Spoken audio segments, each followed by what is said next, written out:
In tonight's Ad Watch, Measure 50 promises to give Oregon kids health insurance at the expense of cigarette smokers. Opponents say it's not that simple. Now, both sides are taking their persuasion to the airwaves.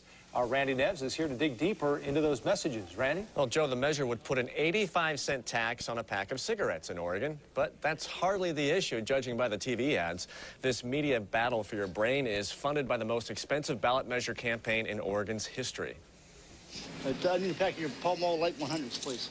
An 85-cent a pack tax on cigarettes. That's all smoker John Newcomb needs to know. Absolutely. And I'm going to vote no. But let's say he were getting all his info from TV commercials. He'd be fretting about the future of Oregon's rule of law if he saw this commercial.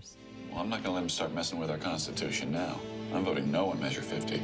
Then again, he might be willing to pay the cigarette tax if he believes it will help Oregon kids like Amanda survive cancer. Measure 50 will make sure that they can go to the doctor. Having health insurance saved Amanda's life. The Yes on 50 folks, which include HMOs, doctors, and insurers, are introducing cancer survivor Amanda Wilkins as their campaign's secret weapon. By a 4-to-1 margin, their campaign is outspent by mostly big tobacco dollars. Yeah, they only tell one side of it. I think that is a little disingenuous, yeah. Lewis and Clark law professor Jim Huffman is no fan of big tobacco, but he says their ads do make a valid point about Measure 50's cigarette tax.